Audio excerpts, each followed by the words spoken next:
What's going on, guys? Welcome back to another video, and today we're doing cars and coffee. The situation of this windshield is dire. So we're following, what is that? That's the new Maverick, the Can-Am Maverick.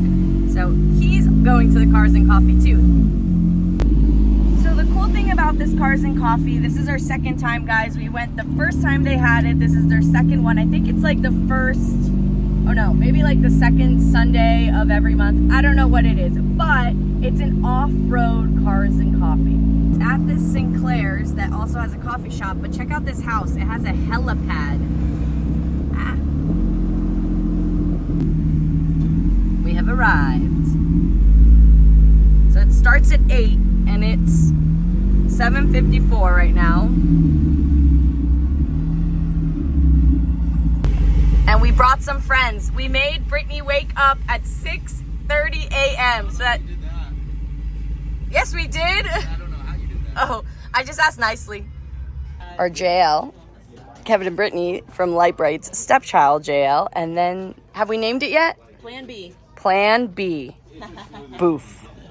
So this is one of those sick Maverick R's. Who even owns one of these things? So tell me you don't like people without telling me you don't like people. This driver said, no thank you. No thanks. And then Kevin said, that's a great idea. I should do that. Yeah. Kevin! Can I go for a ride? Nope. It's 8:30 in the morning and it's already disgusting. It's disgustingly hot. Disgusting.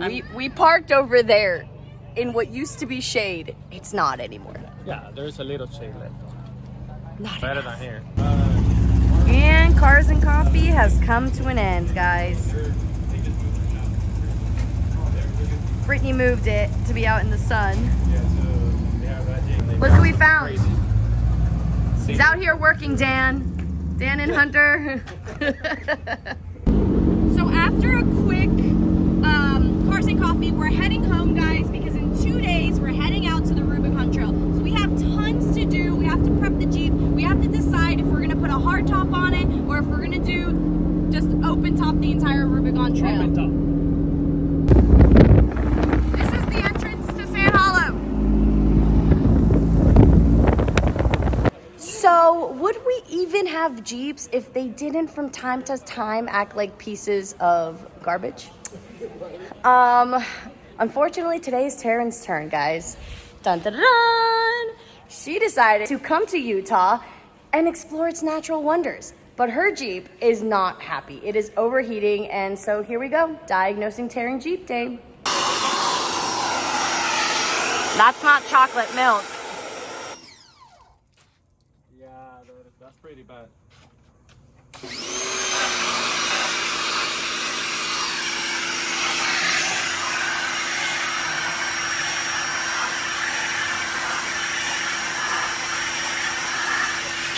It's not even 10 a.m.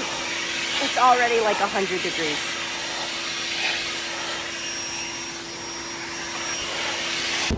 All right, so we didn't really plan on having to work outside. Holly and Walter's Liberty, that's Sheila, that Holly is building for the Onyx Build Challenge, is actually on the lift. She is working on her, and so our spot is, we gotta wash Taryn's Jeep outside, obviously, and try to diagnose it outside for the most part. So I'm running to Walmart real quick, getting drinks, Gatorades, 2 bags of ice, just making sure that we stay hydrated. So since I am closer to St. George, I'm gonna go to the St. George Walmart and not the Hurricane one, which is the one that we typically go to because we live right behind it. Walmart pickup definitely has to be one of the greatest inventions in the last couple of years. So I'm sitting here in the pickup area waiting for the order. I actually forgot that I had an order already placed here because we need a tent, we need sleeping bags, everything for the Rubicon Trail. We are leaving tomorrow, guys, so I am going to waiting here for them to bring me the order. Then I'm gonna go inside, quickly grab drinks, and then head back to the shop. Have you guys used Walmart pickup before? And it like keeps going. I think they have like 30 something spots. All right, we're back at the shop. See, Sheila's up there. Taryn's Jeep is cooling down. They're gonna change the thermostat. Taryn went to the parts store, got a new one, got more coolant. Yeah, we're hoping that's it and it's not a blown head gasket, because that's also the other option. Insert clip here, guys.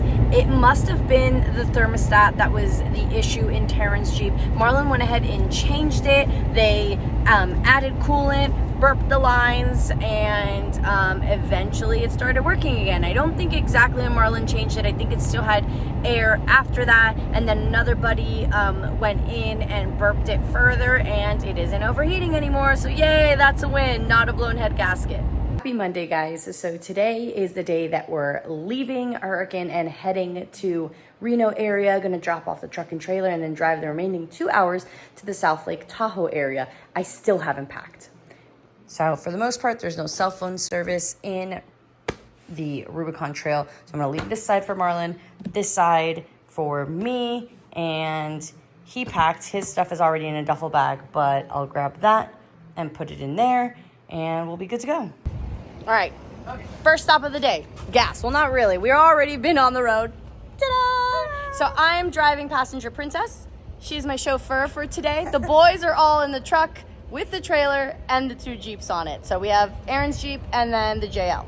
And we get to drive this beauty. So we're gonna go find snacks. We're gonna leave this filling up. Let's see what they got. Hot dogs, corn dogs, Red Bull Monster. I'm driving though. Watch this. This is a psychopath. So she squirts the ketchup in her mouth, and then you're an animal. Oh God! Like I can't put that in. Chew. Okay, watch this. This is instead of putting the ketchup on the corn dog. Because I'm driving. It's Because messy. she's driving. I'll spill the ketchup on my lap. So you squirt the ketchup in your mouth. And take a bite. Have you seen anyone do that? The answer is no. So we've made it just outside of Reno, Nevada, I believe. We're about 40 minutes down in the valley, I've been told. So we went ahead, or by we, I mean the boys did. The boys unloaded the Jeeps. So now Kevin is driving the Bronco right there. And I'm no longer Brittany's passenger. I am now Marlon's passenger. And Aaron, Kevin and Brittany's friend from Lone Star Drift, is driving his Jeep right there. And I believe his wife is flying in to the airport tomorrow, and he's gonna pick up, the group is gonna pick her up, and then from there we're gonna head out to the Rubicon Trail. And I believe that's as far as we got. So I think we're gonna stay in town-ish in a hotel, get one of our last shower. You know, I think we have today to shower, tomorrow to shower, and after that it's straight river showers.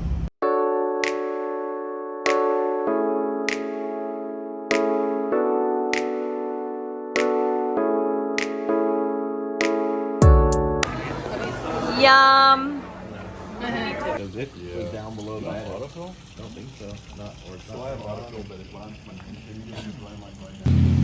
It's Wednesday morning. We stayed at this Days Inn, I believe, right about 45 minutes off of the Rubicon. We're gonna go gas up, get last minute burritos, much needed ice, and beverages, and then Rubicon time. I just woke up, guys, so give me a moment to get my face in order. But if you guys are doing the Jeepers Jamboree Rubicon Trail or Jeep Jamboree Rubicon Trail, they do feed you starting Thursday. So Thursday they give you a grab lunch, a quick breakfast burrito, and then Thursday night is dinner in Rubicon Springs on the Rubicon Trail, of course. We are entering in a day early as media, so we're gonna not be able to get that breakfast or lunch. We will meet everyone for dinner. So this is what we got. All the Uncrustables possible. So we got strawberry, and then we have grape already. I wonder where those boxes are, but they're in our Smitty-built fridge. Take a look at there. A really cool feature of Onyx Off-Road, guys, is that you can go ahead and download the map of any area, trail, park, whatever you need, so you can use it later at a time that you don't necessarily have service. So if you haven't done the Rubicon Trail, guys, please keep in mind that I've never met anyone with it T-Mobile, AT&T, any of the carriers that do have service, unless of course you have Starlink. So I'm going to go ahead and download the entire trail, name it, choose medium map detail, and make sure that that's downloaded while I still have service. Guys, if you haven't used OnX Off-Road yet, make sure you download it using our code OFFROADNChill. So I don't think I've updated you guys, but basically last Friday, one of the volunteers for the Jeepers Jamboree Foundation organization, he got lost on the trail. A bunch of them were out here getting it ready for this event, and he went off into the woods to presumably use the restroom, and he was not found. So that was Friday. They have been searching, hundreds of people, 6 dogs, 3 helicopters, search teams, and they had presumed him, unfortunately passed away, and it turned into a recovery versus a rescue. And guys, they came over the ham radio probably 30 minutes ago saying he has been found alive. Gives me chills. All right, the gang's here. 1, us, and 2, 3. We got 3. Last stop. This is where you need to fuel up before the Rubicon. Look at all the Tesla charging ports. We actually saw a Tesla truck, right? The Tesla semi-truck was actually pretty cool. The steering wheel was in the middle, and there were 2 big screens on either side. I was talking to the guy, the driver, for like a quick second, and he says that it's wild. It basically drives itself, but for now, he's just there. So he says it's basically a pretty easy gig. We're getting closer. Tearing up a little bit, but we don't have any more details. But guys, he's been found alive. 70-year-old man, Georgetown boy, so local to the Rubicon Trail, has been out here for 40 years. He's 70, but supposedly he's been out in about 40 years on the Rubicon Trail. But guys, he's been found alive. So as soon as we get more updates, we will let you know. But that is first and foremost the most important thing. He's alive. Which is crazy to think, because that's 5 days out here in the woods by himself, no food, no water, no cell, no nothing. He had left his phone, his drink, and his hat on a rock on the obstacle Cadillac Hill at the bottom of it, because that's the trail that they were working on to fill in some holes, move some rocks. And presumably he went to use the restroom in the forest, and no one from the huge group that he was with ever saw or heard from him again up until now.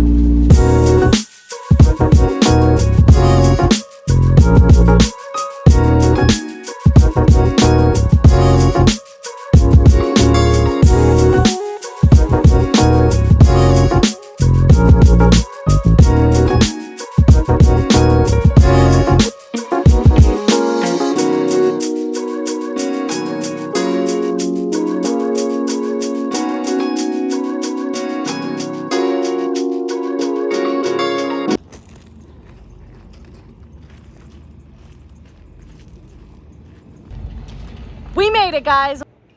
Guys, thanks for sticking with us throughout this video. If you enjoyed it, big thumbs up, share with your friends and family, and we'll see you next time. If you haven't already seen our friends, Kevin and Brittany from Light Bright, they dropped a video today, Wednesday, okay? And they dropped a video recapping their version of Jeepers Jamboree 72nd year, guys. So go ahead, head on over to their channel. If you aren't already subscribed, make sure you are, and then enjoy that. We will be dropping our rendition on Sunday, I believe. So different point of view, different experiences, guys. I'm not gonna ruin it, but there were bears, bees, oh my.